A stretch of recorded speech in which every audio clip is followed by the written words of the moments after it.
Hello again, Saints. I want to thank everyone for joining us for another Acts of the Apostles survey. In the Acts of the Apostles, we are looking at the flight path of the Lord. And at this point, this is the last study of the flight path, or some will call the second advent of the Lord. But folks, there's far more to it than just the Lord coming back down to the same place he went up, and him setting up his kingdom and things like that. There's so much more doctrine. And one thing I'd like to take a look at is it's not the details, folks. The details aren't the issue. It's the doctrine. It's what the doctrine within the details. That's the point there. Because we can't look at historical things or details and assume we're going to get any edification of the Word of God. The only way you're going to get that is by way of Bible doctrine, the doctrine itself. And I'll give you a little, for instance. What I mean by that is looking at the flight path of the Lord, we are looking at the issue that when the Lord went up, when the Lord went up, he told his apostles he's going to come in a like manner. But that coming back in a like manner is going to be in a way which when we see when the Lord comes back for Israel, it's going to be he doth judge and make war. And that was already rehearsed out. There was a battle. It was from this place. They pitched here. They could have just went to the King's Highway, the easy shot. But they went here, then they went there, then they went here, then they even went back to the wilderness. And it was all for specific reasons and why they went to those locations. But we'll take a look at that in a second. But again, we're looking at the Acts of the Apostles survey, and this is lesson 8. Lesson 8. And we're looking at the flight path of the Lord. So shall come in like manner as you have seen him go into heaven. And last time we looked at the ark and the golden ark, the ark of the covenant there, the tabernacle, the temple and the tabernacle and the testimony. We saw that as well. And now what we're looking at here, we're looking at the actual flight path. And what I made mention there about the path of the Lord and going into the land and things like that, he's going to be going to each one of those 10 nations, and he's going to be rooting out. First, he's going to go to the bodies of water. He's going to start at the Red Sea, and you're going to see he's going to go up to Idumea or Edom. He's going to go that way, and then he's going to go and the river Zered, and there's going to be rivers he's going to go to, Moab, and there's going to be places right around, whether it's Moab and where there's bodies of water. Then we're going to see him go up to Armon and all those things, and where the Amorites and all those, and he's going to be going to those places, and then you're going to see him go. He's going to go to Babylon, and he's going to go around. And he's just going to cross over the river Jordan, and all that. I mean, there's going to be, folks. That's the other thing we're going to look at. We're going to look at maps. We're going to look at the maps only not to look at the details, to say historically they went here, and then I want you to make sure you know every place they pitched and they went. That's not what it's about. Like a lot of head knowledge just to know where all they went to. And bet you don't know what the wilderness was called. Folks, it's not about that. And because it ought to be about looking at the doctrine instead of the details, that you're going to see Israel's going to go up and they're going to be fighting those battles right around Armon and things like that, or Ammon, Moab. Then you're going to see them come all the way down, and they're going to go right back to the wilderness, and they're going to drink where the well was. Because what God wants to do, and when we get there, I'll point that out. What God wants to do is, before they're getting ready to continue on that battle, he wants to bring their remembrance back onto something else, when he provided water for them. Because water is significant in understanding with Satan's plan of evil against those nations. He's going to be using water, and those spirits are going to be in there. But as the Lord comes back, when the Lord comes back, he's going to be drying up each and every one of those bodies of water. He's going to dry it up. Foul spirits are going to be taken out of there. Then he's going to deal with the people. He's going to be destroying. They're going to be fleeing. They're going to scatter from the presence of the Lord. But you know what? Let's just get right into the study, folks, because as I say all the time, we have a lot of verses to cover. Well, This, we have a lot of slides to take a look at. Look at Revelation 11 and look at verse 18. Revelation 11, verse 18. And the nations were angry. Thy wrath is come, the time of the dead, and that they should be judged, that thou shouldest give reward unto thy servants of the prophets, that they should be judged, and that thou should give reward unto thy servants of the prophets, and to the saints, and to them that fear thy name, small and great, and shouldest destroy them which destroy the earth. As you see here, folks, the Lord's wrath was hot. It was just. It was ready to be, it was far spent. Verse 19, and the temple of God was opened in heaven, and there was seen in his temple the ark of his testament, and there were lightnings and voices and thunderings and earthquake, not quakes, because this earthquake is going to be, there's not going to be an earthquake ever done like this. It's going to be the one numero uno of them all. There's not going to be one to compare to this one, because the whole earth is going to feel it. And great hail.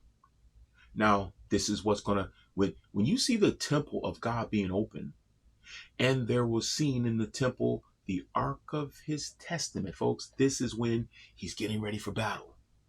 Because now the book of the wars of the Lord is being opened up again, and he's now ready.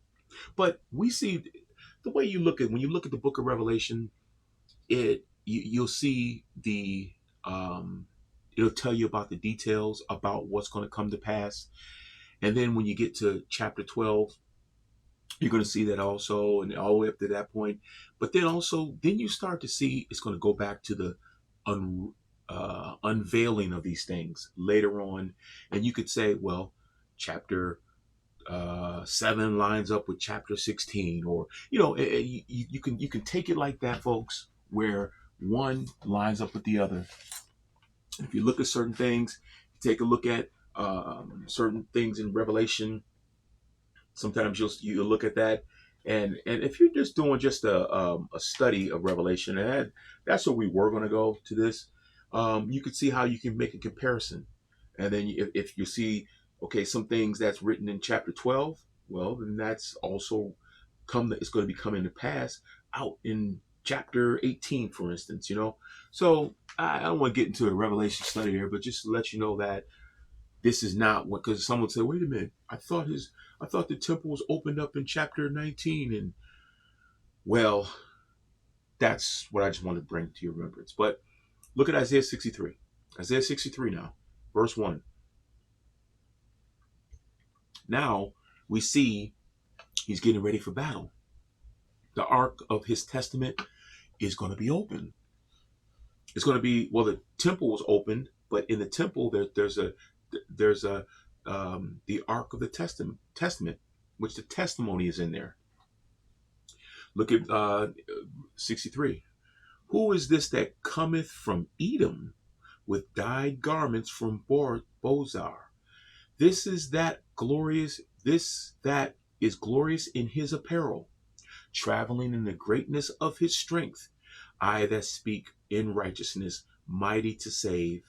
Now, when you see this is now, Lord is coming, and he's coming. Notice this says from Edom. And we're going to look at, I want you to keep that in mind, because we're going to look at some of the maps in a second. And when it says he's coming from Edom, we're gonna take a look at some of the maps there, as I said. And I don't know if I want to do it yet. I might take a look at some things. I'll probably look at it maybe the next slide or something like that. But I just want to keep in your remembrance, he's coming from Edom. And his garments, remember it talks about his vesture is going to be dipped in blood and things like that. Well, that's what this is going after here. Wherefore, we've seen this last time, so we're not going to spend too much time on it. Wherefore art thou red in thine apparel, and thy garments like him that treadeth in the wine fat? I have trodden the winepress alone. Of the people there was none with me, for I will tread them in mine anger, and will trample them in my fury. and their blood shall be sprinkled upon my garments. There it is. And I will stain all my raiment, for the day of vengeance is in my heart, and the year of my redeemed is to come. That goes to show you there, the Lord is, he has a zeal, if you will, a zeal to fulfill all things. And what's those all things? To be the deliverer, the avenger. But before that, redeeming his people. And you just saw what that said about the redeemed. And so, and we know, folks, see, redemption can come in many ways. You can be redeemed out of Adam. And his people are going to be ones who are going to be redeemed out of Adam. And I'm not saying ones before the cross weren't redeemed. The little flock, they were redeemed. They were justified remnant by faith. You had Abram, you had Isaac, Jacob, all the way back. Go back to Adam. They're redeemed by faith in the Redeemer. Trusted and believed in what was said in Scripture. So that delivering them and avenging them is what you see the Lord just chomping at the bit to do. It's his vengeance and his anger. And he's going to do that. But he's going to come from Edom. He's going to come from, and we're going to see where Edom is. And Edom is right just above the Red Sea. He's going to be coming from the Red Sea where he's going to do battle. He's going to drive. He's going to kick Leviathan out of there. But with that, let's just take a look at Habakkuk, and I want to take a look at some things. Look at Habakkuk chapter 3. Habakkuk chapter 3. And you know what? I was going to go and look at the, let's take a look at some. Before I go, I was going to look at, we'll stay in Habakkuk 3, take a look at some verses, and then we'll look at the map. Look at verse 3. Yeah, Habakkuk 3, verse 3. God came from Teman, and the Holy One from Mount Paran. And we're going to see that. Selah, his glory covered the heavens, and the earth was full of his praise, and his brightness was as the light. He had horns coming out of his hand, and there was the hiding of his power. And we saw these verses, but we'll look at more in Habakkuk. Before him went pestilence, and burning coals went forth at his feet. He stood and measured the earth. He beheld and drove asunder the nations, and the everlasting mountains were scattered. The perpetual hills did bow. His ways are everlasting. I saw the tents of Cushan in affliction, and the curtains of the land of Midian did tremble. Was the Lord displeased against the rivers? Was thine anger against the rivers? Was thy wrath against the sea? Let's talk about the Red Sea, not seas, folks. Not the other ones. Thou didst ride upon thine horses and thy chariots of salvation. Thy bow was made quiet, naked, according to the oath of the tribes, even thy word, Selah. Thou didst cleave the earth with rivers. Now, folks, when you look, there's a lot here.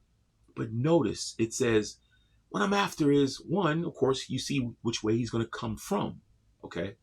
But then also, it says he stood, he measured the earth and beheld and drove asunder the nations. The everlasting mountains were scattered and all those things. But it seems like it says, like, Lord, why were you so upset with the rivers? Why was your anger against the rivers and displeased with them? Why was your wrath against the sea? In other words, what did they have to do with it? Why are you taking a judgment against them? Well, because they're going to be displaced. He's going to dry up the rivers, dry up the sea, and all that. But we'll see more in that as we're going to read on in Habakkuk there. But it's going to make mention about when he's coming back. He's going to come back and he's going to do some things when he comes back. And folks, again, it's really vital to get this information because It's something that we have to understand about the waters themselves and what they actually mean to Satan, Satan's plan. Remember what the Lord mentioned about those four beasts which are under the river Euphrates and things like that, and chained in darkness. And so the or when the beasts, when those evil spirits, they got inside of those, they were inside of a man and they went inside of a herd of swine, and they ran violently. They ran right into the river, violently to the river. And so it's something about the water that, where the angelic realm, that if they can't be on dry places. Let's just put it like that. And that's going to go to prophecy. What prophecy is going to say about that? Because being placed in desert places is something that they don't like. So make a long story short, folks, you're looking at this in all the places, and what that mentioned about how all the waters or rivers were in the land of Israel, and that's what that meant there about there's an abundance of rivers all in the land of Israel. We're going to see that when we look at the maps there. And a lot of times people will say, all they look at is just, oh, the Dead Sea, we got the River Jordan, we have the Red Sea, and all that. And they don't see all the other rivers, the brooks that this speaks about. But it's going to be places where Satan and his dragons are going to be. But let's take a look at that. Look at now Habakkuk 3, look at verse 10 now. The mountains saw thee, and they trembled, the overflowing of water. Now, notice, I want us to take a look at, or highlight, in a sense, or each time you see water, just pay attention to what's being said there. And he says the overflowing of water passed by. The deep uttered his voice and lifted up his hands on high. Notice the deep. Also, the sun and moon stood still in their habitation. At the light of thine arrows they went, at the shining of thy glittering spear. Now, he has a spear. But notice what he's doing is going to have an effect on the sun and the moon. We looked at that in the first study about how his judgment is going to have an effect upon the moon and stars and things like that. Look at verse 12. And then how the sun is going to actually grab hold of the earth and shake it. Verse 12. Thou didst march through the land in indignation. Thou didst thresh the heathen in anger. Thou wentest forth for the salvation of thy people, even for salvation with thine anointed. Thou woundest the head out of the house of the wicked, by discovering the foundation unto the neck. Selah. When you see those Selahs, you ought to take a pause and get what you just read. But notice what the Lord is doing here. It says the mountains saw thee and trembled. The overflowing of water. Notice this, passed by. Passed by? Hey, when something passes by, we know what that means. It's not in front of you. It's not there anymore. Verse 12, thou didst march through the land in indignation. Thou did thresh the heathen in anger. It looks like the Lord is doing something here. But notice verse 13. Thou wentest forth for the salvation. Remember we looked at the Redeemer, the Deliverer, and the Avenger? For the salvation of thy people. And that's not to say he's going forth handing out gospel tracts, save me. It says thy people. He's doing this for them that are afflicted, them that are enduring to the end. Even for the salvation, that's salvation from physical peril. With thine anointed, thou woundest the head out of the house of the wicked. Now, whose head do you think that is? Well, we know that dragon. And dragons, plural. By discovering the foundations unto the neck, Selah. Verse 14, thou didst strike through with his staves the head of his villages, and they came out as a whirlwind to scatter me. With rejoicing was as to devour the poor secretly. Thou didst walk through the sea with thine horses through the heap of great waters. Now, notice what's being brought back to remembrance when that happened. His power. When he did that. See, at times, we got these people, they try to be Bible correctors and historians and stuff, and then they say, well, no, the Lord didn't part the Red Sea. I mean, come on, that's not conceivable. But what I think is going on is every 1,000 years, the Red Sea lowers itself, and it is possible to cross a certain part of it. Or they'll say maybe Israel crossed here because that's more conceivable because it's only about 4 miles. So I think they could have passed this way, folks. It says they did exactly what it says. Look at verse 14. Verse 15. Thou didst walk through the sea with thine horses, through the heap of great waters. When I heard, my belly trembled, my lips quivered at the voice. Rottenness entered into my bones, and I trembled in myself that I might rest in the day of trouble. When he cometh up unto the people, he will invade them with his troops. Now, keep that in mind there, but also remember, look at verse 13. Woundest the head out of the house of the wicked. Now, who do you think the wicked is? Well, I hope we understand who he is, that wicked one. And what we're going to do, we're going to look at a couple of maps here.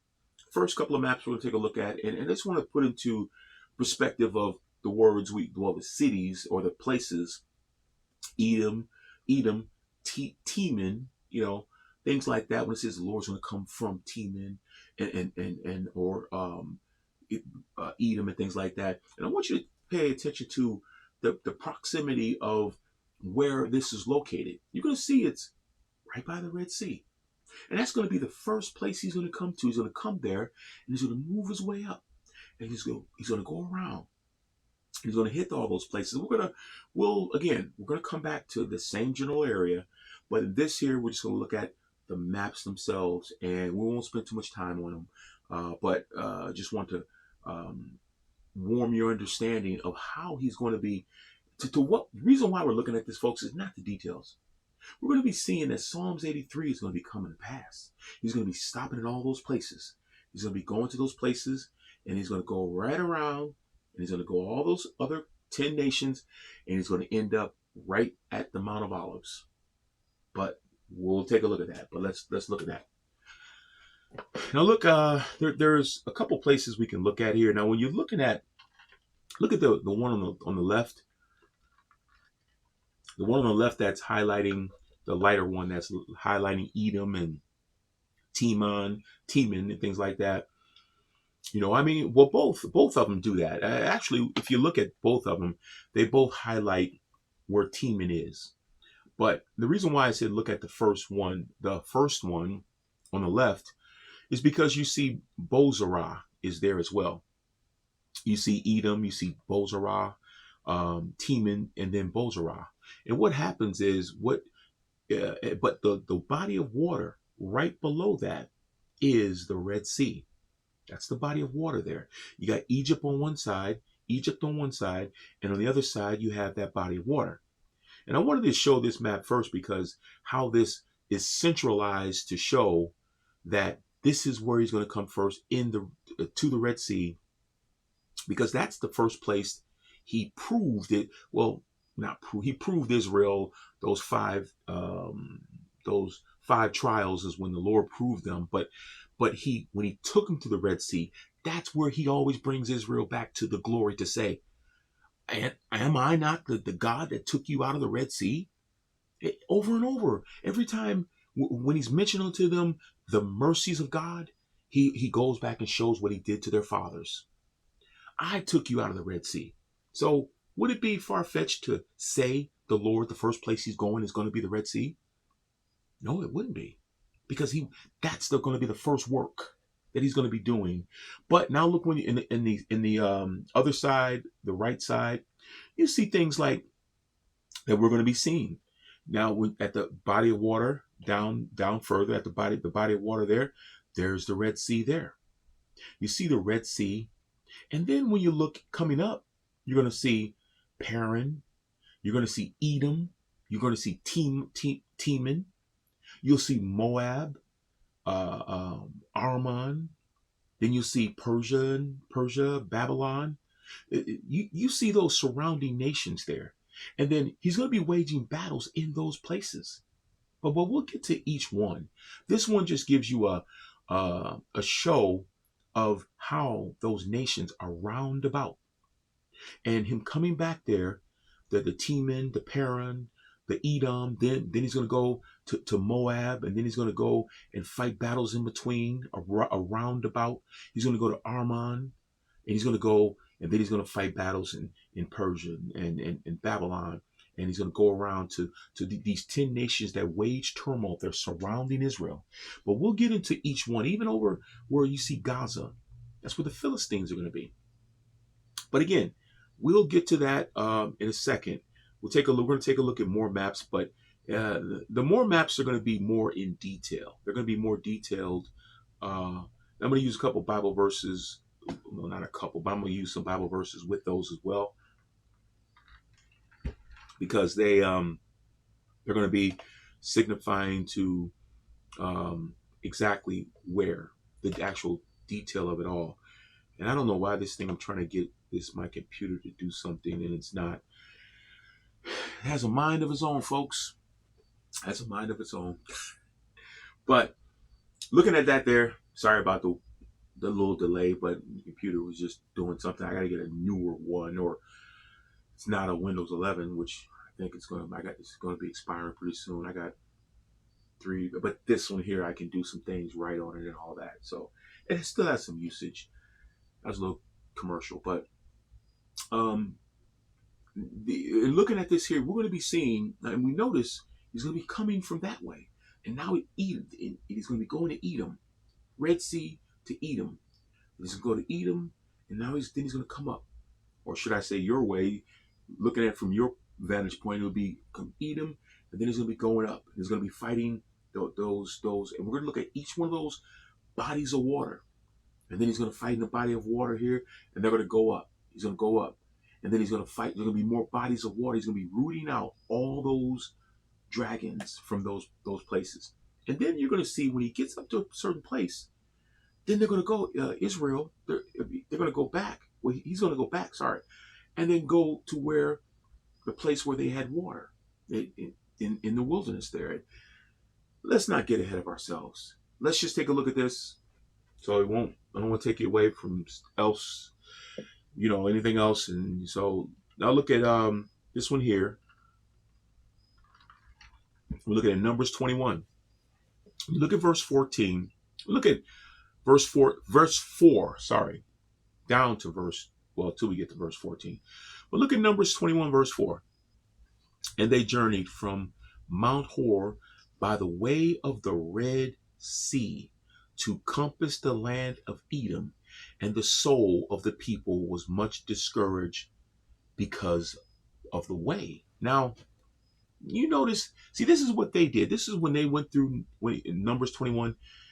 What they did, and if you look at the map there, I don't know I hope you can see this, folks. There's little numbers there, and the little numbers, and it's hard for me to even read that. I believe it says 11 at the one at the bottom there, right at the Red Sea there. You see Midian, and then you'll see Echo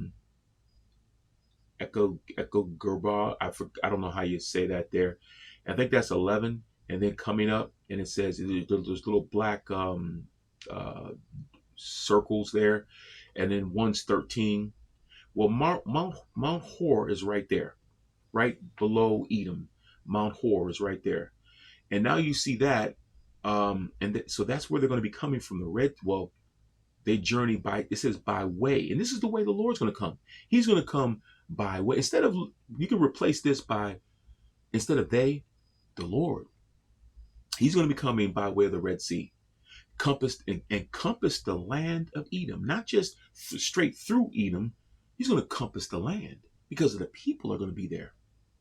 And then he's going to move up to where you see Moab at the top there, but Moab, I believe, is 14.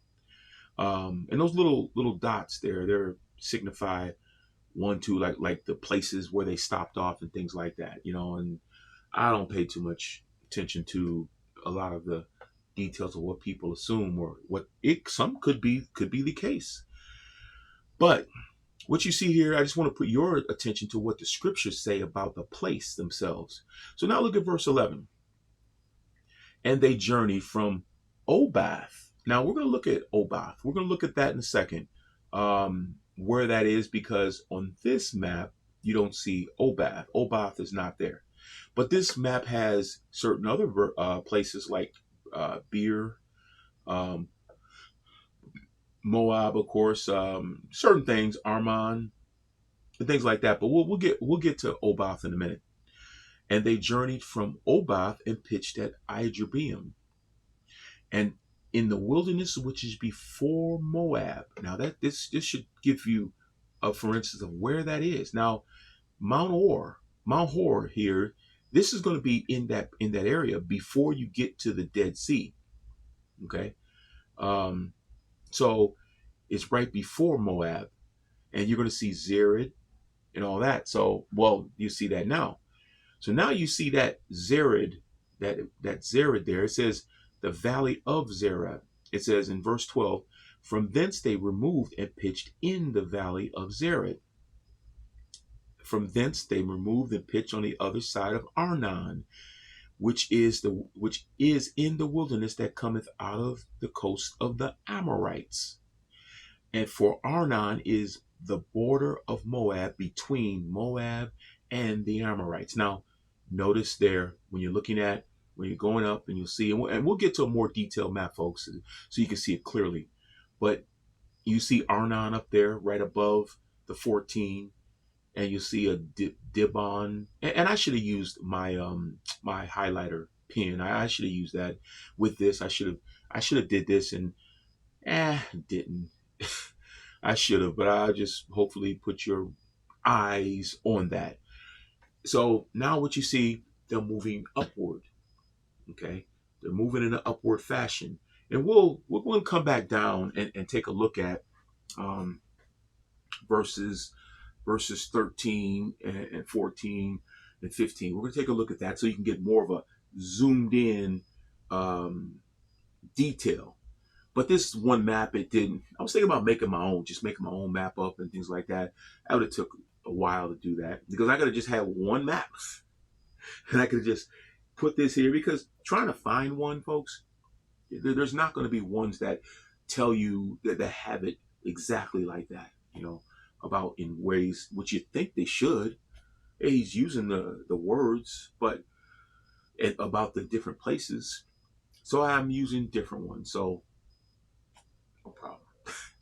But again, we'll take a look at that in a second. We'll get right back to that. But as you see there, he's going to these places, and each one of these places, there's water there, folks. Each one of those places listed, the Arman, the Zered. It says the valley of Zered, but you're going to see there's water in Zered. There's water in Arman. There's water in Anan. There's water in Moab, in Edom. And not just small bodies of water, but there are huge bodies of water. But let's just take a look at that. Look at, again, in this map here, we'll look at a more detailed section here, and we'll see that again. From thence they removed and pitched on the other side of Arnon, which is in the wilderness that come out of the coasts of the Amorites. For Arnon is the border of Moab between Moab and the Amorites. Now, if you want to know, and we'll see, we're going to look at the Amorites. And Ammon is the Amorites are from Ammon. You got Ammon. You see the first part, Ammon, Amorites. But just like Moabites, well, it's Moab. But, I know you know that. Edom, Edomites, I get it. I hope you get all that. So, Now look at the well, let's finish reading that. Verse 14. Wherefore it is said in the book of the wars of the Lord, what he did in the Red Sea and in the brooks of Arnon. Now notice what he did, and at the stream of the brooks that goeth down to the dwelling of Ar, and lieth upon the border of Moab. Now see that R, we're going to see where R is. AR is. And usually when you see things, it's usually short or something else.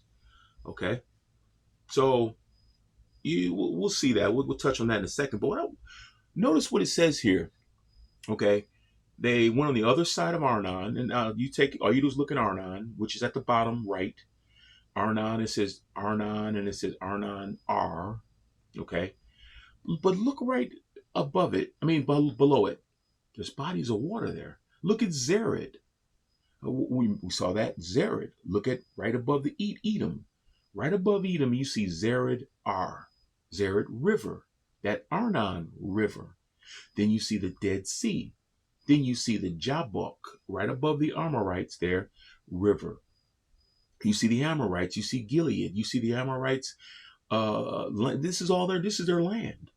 But in their land, you see there's rivers there. Then you see the Jordan River. Now and on the other side of it, there's Canaan and the Philistines. Notice the Philistine. I don't know if you can see that there, but right by the Philistines, there's land, there's water. Not just the big body of water there of the Mediterranean Sea, but there's a small body of water there, which is that's where Gaza is. And then right above that, you see where it says land, right above where it says Phoenicia at the top left. There's a body of water right next to the Mediterranean Sea there. So all those brooks. Now you notice when it says what the Lord did in the Red Sea, that's right below Ammonites, where the Edomites are. Sorry. And the brooks of Arnon. The brooks of Arnon, folks, is that river right there. And at the stream of the brooks that goeth down to the dwelling of Ar, which is on the other side, which were the Moabites. As you see here, it says that lieth upon the border of Moab. So where you see Arnon Ar is, that's where he's going to be doing it. And at the stream, so there's two bodies of water in one, right there where it says Moabites, which is right above Zered River. There's two bodies, one going east to west and one going north to south. And that's where he's going to be at also. He's going to hit those waters as well, folks. So for time's sake, let's keep it moving. For time's sake, we're going to keep going. But you see that there? You had a body of water going this way, body of water going that way. In where he's going to be, it mentions he's going to hit that water. He's going to hit that. Because there's going to be there's going to be great battles fought, is what's made mention there. The great battle fought. We're even going to look at where those, when it talked about there's going to be a cage, those cage foul spirits are going to be before the land. Where the pit's going to be opened at.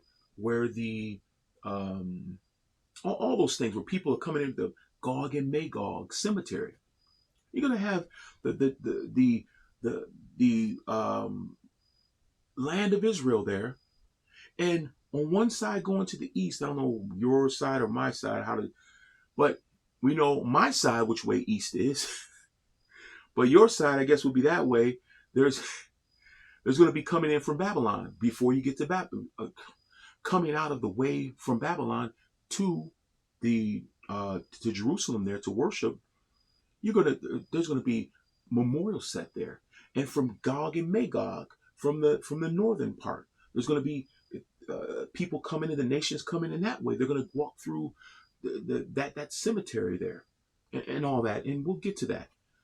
But I know that might sound, if you're just watching this, you're going to say, wait a minute, cemetery? What do you mean a memorial before the land? I'll get to that. And if you didn't see that, the other studies, please go get those. But let's take a look at some more things. Now look at Numbers 21. Numbers 21, look at verse 15.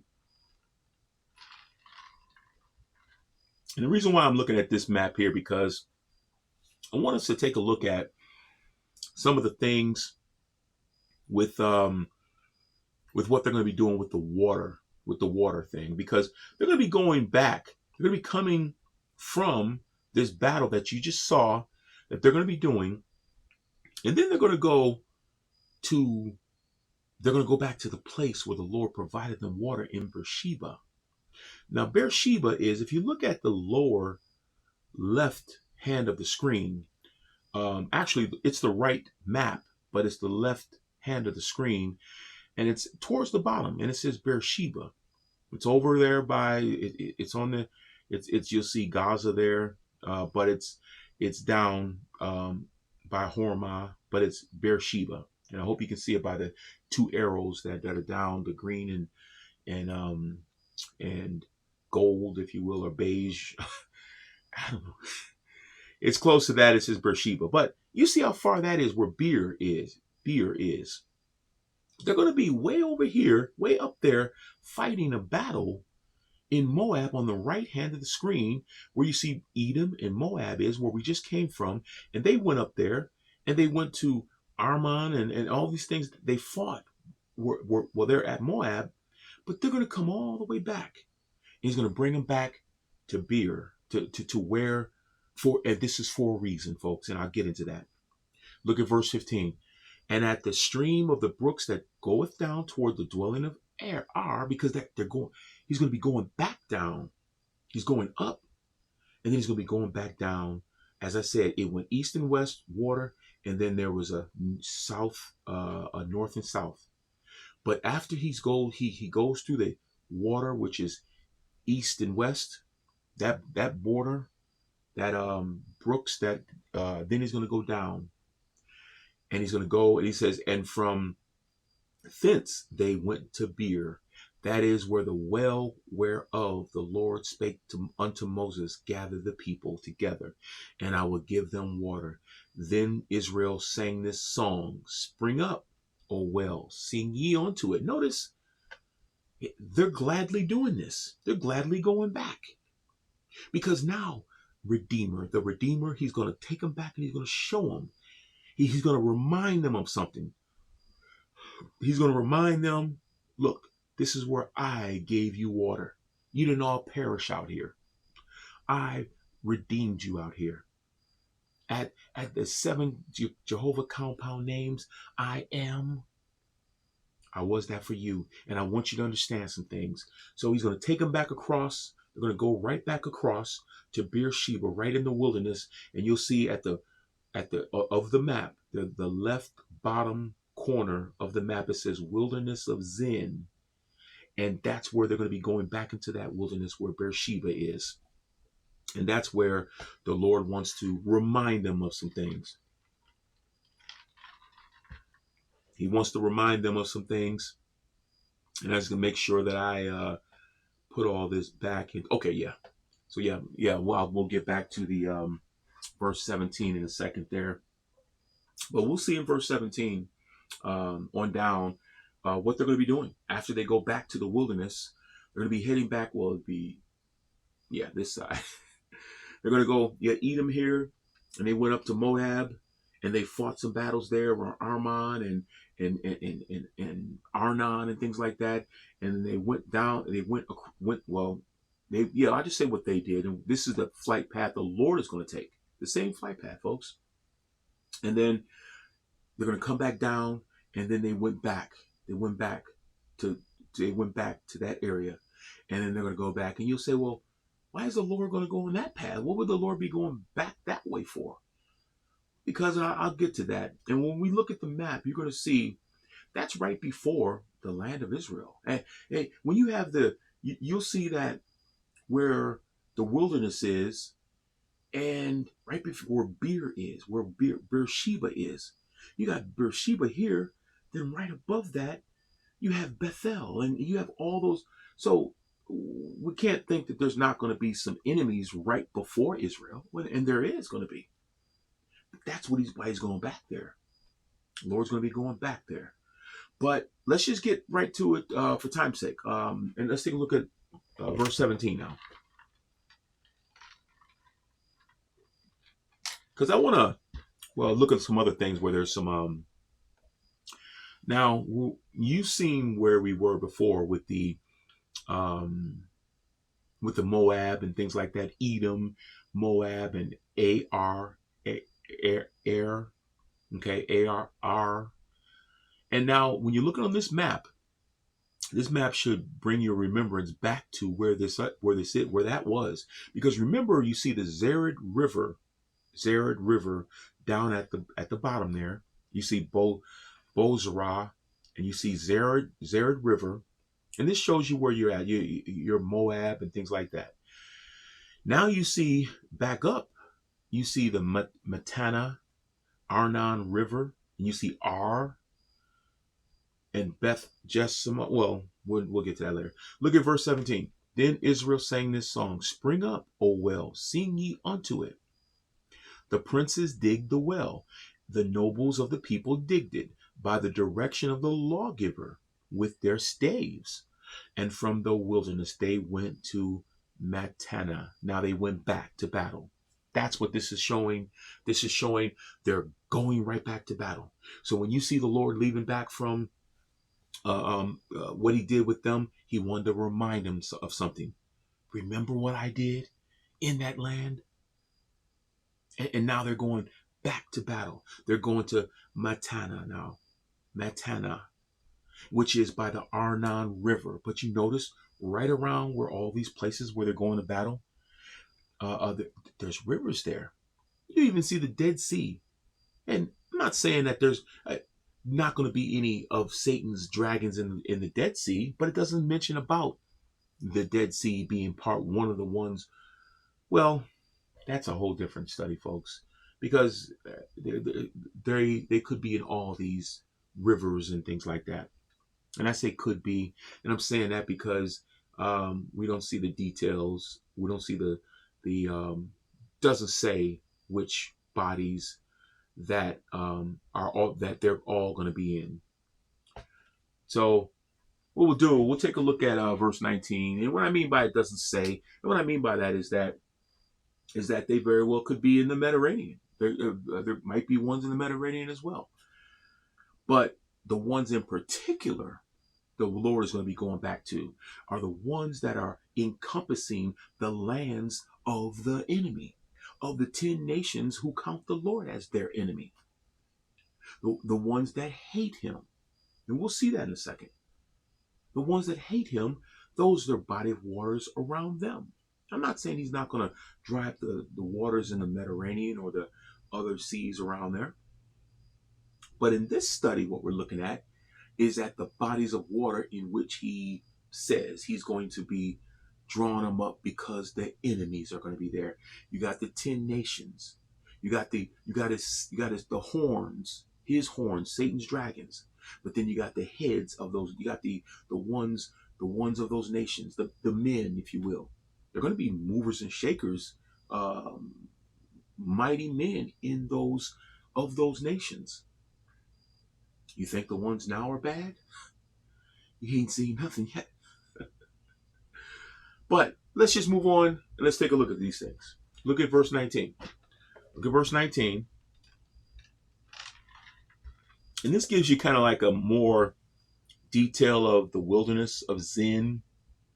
And what I want you to see, I hope you can see that there, folks. When you come up, you see that in the left, the bottom left, but up further, not the wilderness of Paran, but when you see the wilderness of Zin, but look above that and you see Beersheba. Okay. Now Beersheba is right before the land of Israel. And right before the land of Israel, that's the place there. And there's going to be people in that land. There's going to be ones in that land that hate Israel. They're going to be the Philistines there, which hate Israel. And so, but you look at where they went, but then now go back where they went across. They went back. When you see number 1, then you see number 2. You're going off to the middle of the screen. It's a 2 circled. Then you'll see a 3 by the Edomites, and then the Moabites. Now, when you go up, I don't know if you can see that. You probably can't. But There's Mount Paran there. There's um well, let's just read it because they're all there. Look at verse 19. And from Matana, they say Matana to Nethael, from Nethael to Bamoth. Now you'll see Bamoth is down by right by number 5. It'll say Bamoth or Baal, and then it says uh, in the in from Bamoth in the valley that is in the country of Moab to the top of Pisgah, which looketh towards Jeshimon. Now, if you see Pisgah, that is down by that's I don't know, this is a bad map to use as far as I could see it clearly when I put it on there, but when looking at it now, it's a little hard to see. But if you see the red Amorites up there, that's where that is. And as you see, look at verse 25 now. And Israel took all these cities. Now, those cities, remember, he's going through these people, these villages and things like that. And so that's why you see it says, and the Lord, verse 21, and the Lord took all these cities, and Israel dwelt in all the cities of the Amorites in Heshbon. Now remember, Heshbon, if you can see, that's right below number 6, Heshbon. So they went up, they took that city too. They took the other ones there, the fifth one, the fourth one, number 4, number 5, number 6 area.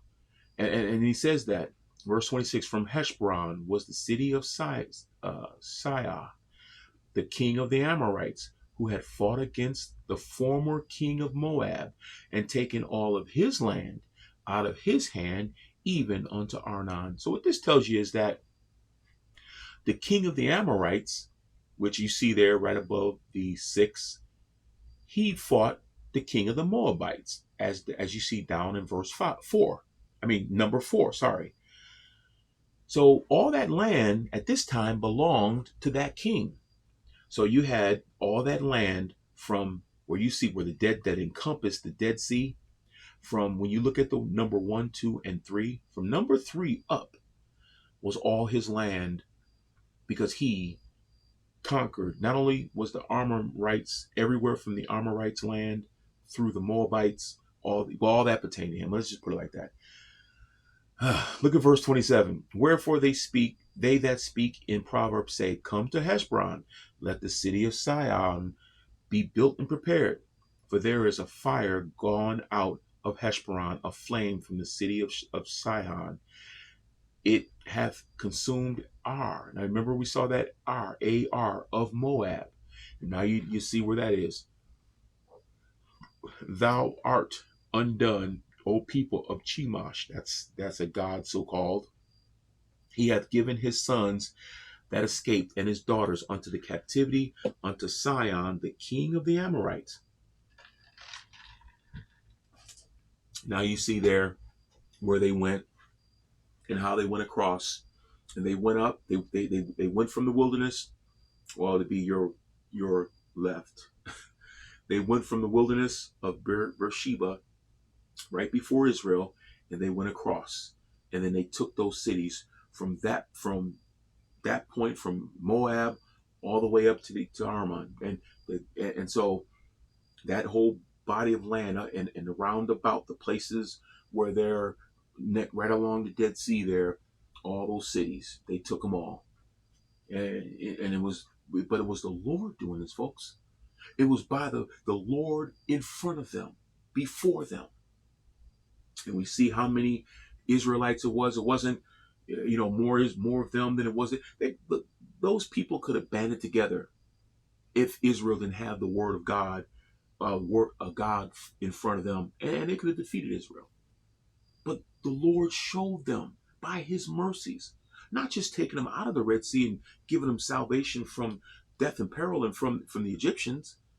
And then much more, he get all that land. They were taking all those lands, folks. Israel had it as their possession. And then what did you see happen? They end up sticking around, letting the Gentiles come in there, and then they took the customs. And when you look at those the 10 tribes of Israel, they're also scattered all around. You got Dan over here, you got all Gad over there, and And they're all in those same 10 nation places. Doesn't make much sense. But let's just move on. I'm gonna take a look at something here. I just want to look at the bodies of water. And I just want us to keep in our mind what I just said about even the 10 nations. You got the 10 nations and even the 12 tribes are in those nations. And notice the waters around the lands of his enemies, as we see in Habakkuk chapter 3. And look at that. Look at verse 8. Habakkuk 3, verse 8. Was the Lord displeased against the rivers? Was thine anger against the rivers? Was thy wrath against the sea, that thou didst ride upon thine horses and thine chariots of salvation? Thy bow was made quiet, naked, according to the oaths of thy tribes, even thy words, Selah. Thou didst cleave the earth with rivers. Now, take a look at just the grand scheme of everything, folks. When you look at the grand scheme of it all, and you start down from Edom, and you walk your way up from Edom to Moab, and then you see Armon, then you see Aram, and then you go over, you see Phoenicia at the top left by the Mediterranean. Then you come down to Tyre. You got the Hazar. You got the land of Israel. You got at the bottom of it. You got now look at the bottom left. You got the Philistine, and that's over by you see where Beersheba is. Well, if you see where Beersheba is, where they went, it's right next to where Gaza is. And so, but Israel, they're going to be in these places themselves. The northern kingdom, scattered, and we'll take a look at that in a second. But I just wanted to show you real quick that how they're all that water around those areas. And we were looking at the cities, folks. I should have. Hopefully, you took a look at that, and if you didn't, rewind it back and take a look at it. Each one of those places, at a grand scale of it all those rivers, whether they're small little brooks, as it says, even the brooks have enough water to house one of Satan's dragons, and that's where they're going to be at. But they're right before the land. But you know what? What we'll do? I'm going to get right back into another map, and we'll just take a look at some more things because we're running low on time, folks. But let's move on. Look at Psalm 83. And we'll take a look at some things. Verse 2. For lo, thine enemies make up a tumult. They that hate thee have lifted up the head. They have taken crafty counsel against thy people and have consulted against thy hidden ones. They have said, come, let us cut them off from being a nation, that the name of Israel may be no more in remembrance. For they have consulted together with one consent. They are confederate against thee, the tabernacles of Edom. I see, you notice what's first? The tabernacles of Edom and the Ishmaelites and of Moab and the Hagarenes. Hey, you notice these here? And we went through that before about whose mothers they were, who their mother was, and you see all that stuff. We Hagarenes, you know whose mother that is, and Ishmael, you know his mother is, and Moab, we know with that, and the Edomites, we know with the birth of Esau and Jacob and all that. But again, folks, I touched on that before, why they all have a beef with Israel, because they all think they have right. But look at verse 7. Gebal and Ammon and Amalek and the Philistines with the inhabitants of Tyre. And you notice Tyre's way up at the top. But and it says Philistines with the inhabitants of it. So you're going to have one. And you notice how it says Philistines, they're down there in Gaza in red. And Tyre is way up there in the brown. But notice it says with them. And you know how they can be joined with them? All they got to do is just go, you got one north, one south. And they can work together because they assume they can encompass them by the way of the water there, right next to in the Mediterranean there. But look at verse 8. Asher also is joined with them. They have holpen the children of Lot, Selah. But notice when it says the kingdom of Judah and the kingdom of Israel.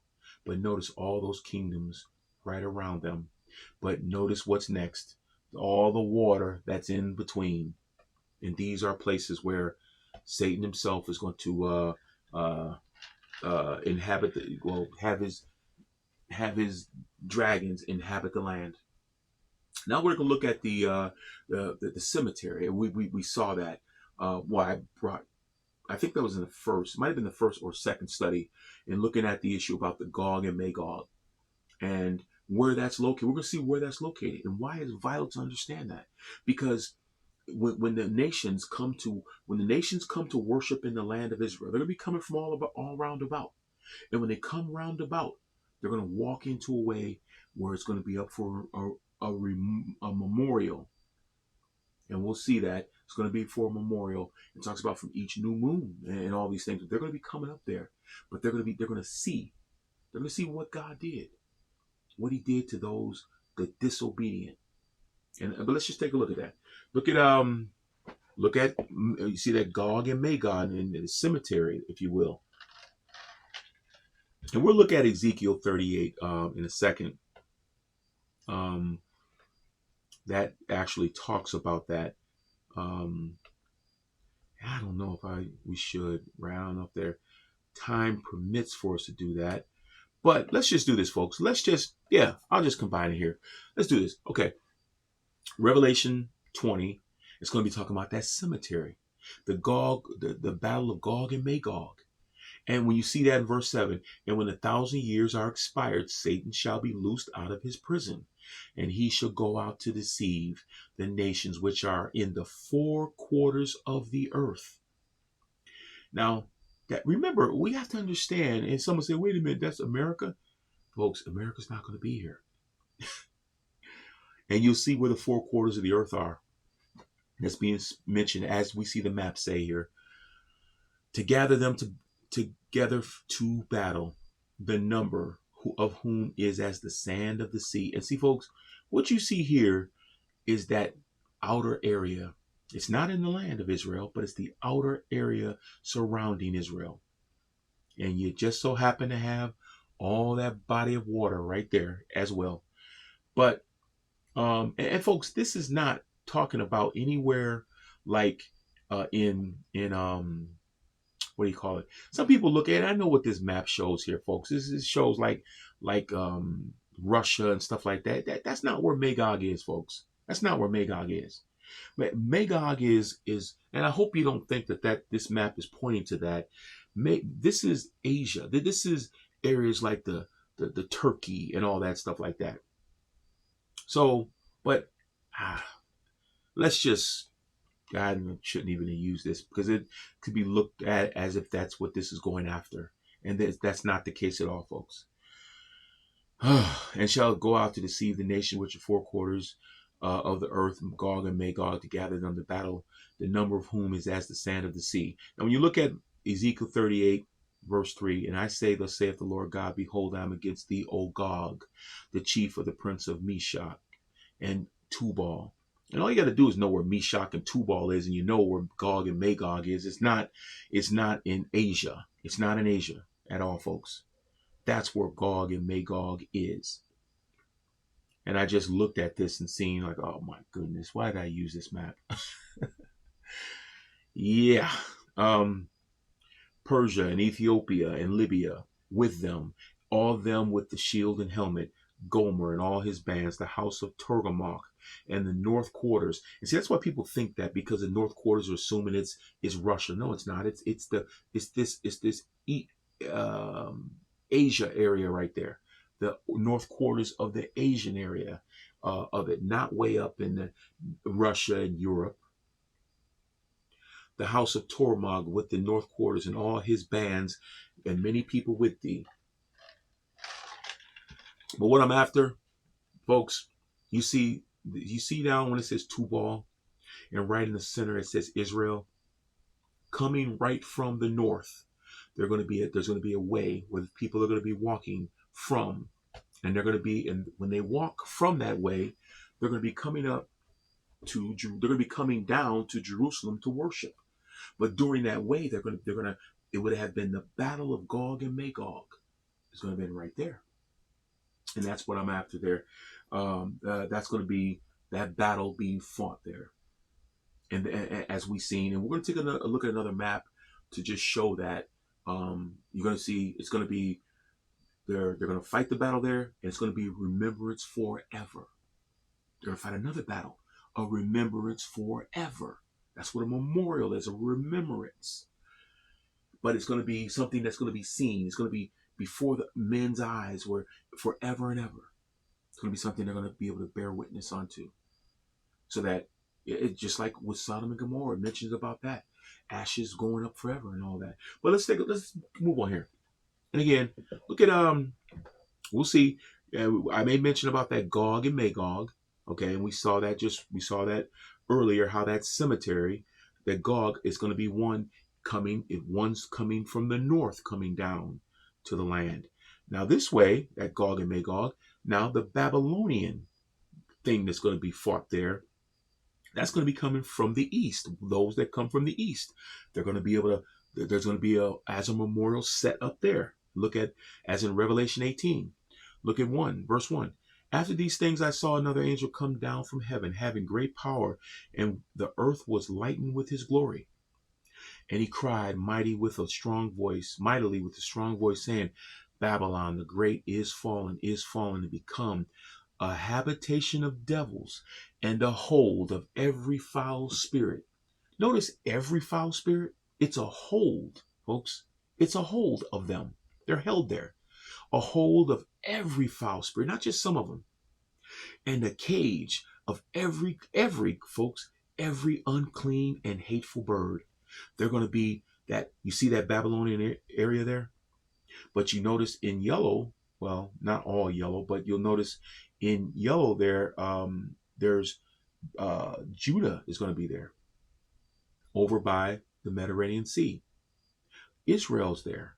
And when in that battle that's fought there in Babylon, that area east there is going to be something that when you go past unto there, it's going to be a hold of every foul spirit. Notice it says Babylon is become the habitation. Babylon's going to be a big zoo of every foul spirit. But look at and now look down where it says the pit will be opened in Isaiah 66. If we have time, folks, we'll take a look at that. I hope we do. Oh yeah, we probably will. Yeah. We'll take a look at that about the pit being open. But look at Revelation 12:16. And the earth helped the woman, Israel, and opened her mouth and swallowed up the flood which the dragon cast out of his mouth. Wait a minute. Now you see the dragon is casting out water? Well, yeah.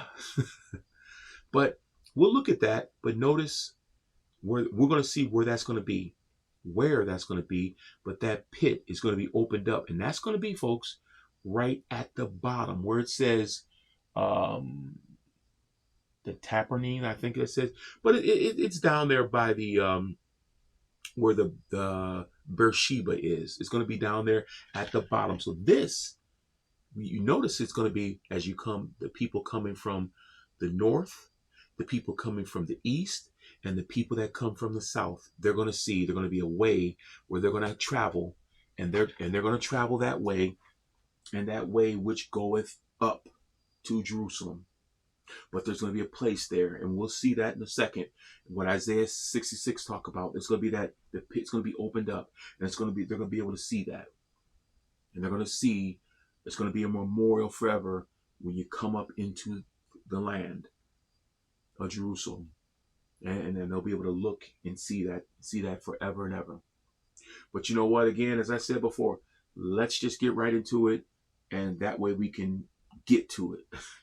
And look at Isaiah 66, verse 15. And we looked at this already, so we're not going to spend much time here. Verse 15.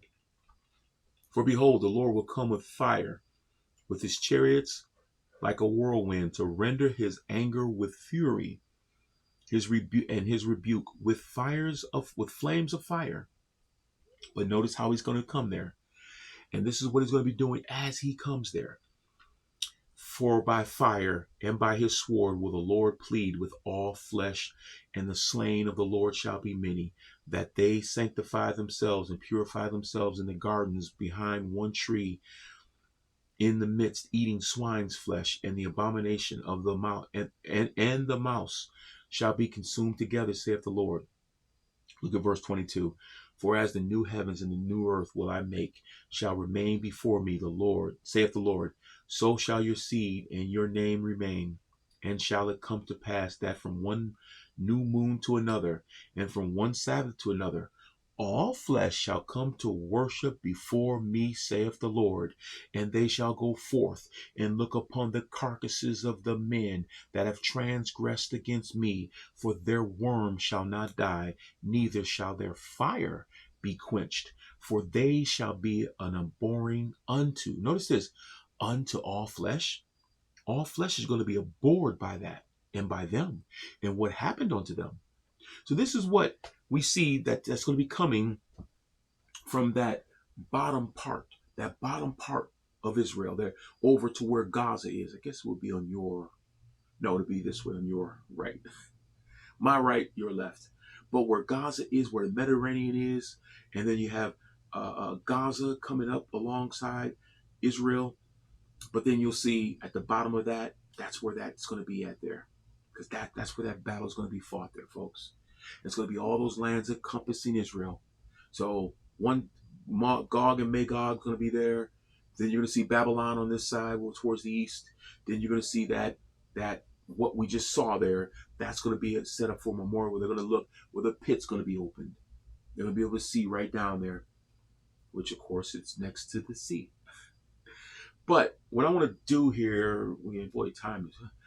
Let's just take a look now. We'll summon things up. I want to take a look at one more map because now we're going to see where the flight path, where the Lord went all the way around. He went and then he came. Well, I hope you get what I'm saying. It's your left, my right. But he's going to go around. He's going to encompass the land. He's going to fight all those battles. And it says he's going to go across the Jordan River, like where Jericho is, with those 12 stones and things like that. He's going to go, and at the last place, and then you'll see the Mount of Olives. But let's just take a look at that. And now, when you see what it says here, you have to ask that. But I hope you can see that map there. What it talks about the Mount of Olives, his flight path, Lord, folks. He's going to come where the Red Sea is. The Red Sea. Well, you can't see the Red Sea on this map, but notice even in this map, you can't see the Red Sea because it's cut off. But notice even all the waters in this map here. But he's going to go to the Red Sea. He's going to fight in Edom. He's going to come up to Moab. He's going to go up to Ammon. Then he's going to cross over the Jordan River. Then he's going to fulfill the rest of Psalm 68 and 83. Psalm 68 there and all the 80, with each one of those 10 nations, he's going to wage tumult. He's going to go, and when he crosses the Jordan River there, well, the Jordan River, he's going to go up top where Tyre is, and he's going to come down all the way down the waters, the Philistines. He's going to come down even to the bottom where Gaza is, where the Philistines are. And that's where you see he's going to wage battle there. And then where that black circle is, folks, that black circle you see there, that's where the Mount of Olives is. And in the Mount of Olives is where he's going to come back to. And that's when it says, which also said, ye men of Galilee, why standing ye up, ye gazing up into heaven? This same Jesus, which is taken up from you into heaven, shall so come in like manner as ye see him go into heaven. But you see that there, the Paran and Decapolis, and those are Roman names you see up there that was given by the Romans. But what I want you to notice too, folks, is you see where the green part is there, where the up top, the dark green area. What you see there, those are the areas where the Gog and Magog area is.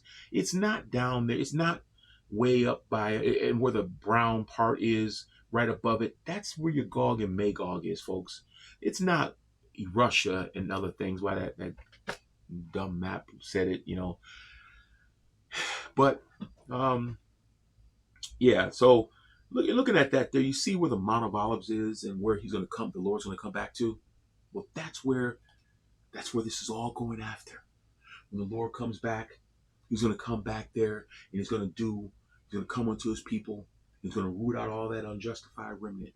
He's going to root them out, but also he's going to act as their redeemer, their deliverer, their avenger, their king, and their blesser.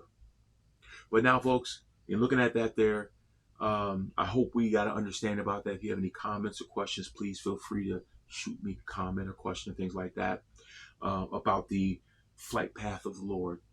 And something, again, folks, is something we ought to understand with this here in going into the book of Acts. And now with this being said, yeah, the book of Acts, man, oh boy, it could be, I don't know how many lessons it's going to be, but we just upticked it a little bit. But I want to thank everyone for tuning in to a Flight Path of the Lord survey within a survey of the Acts of the Apostles. But I want to thank everyone for tuning in. Till next time, thank you.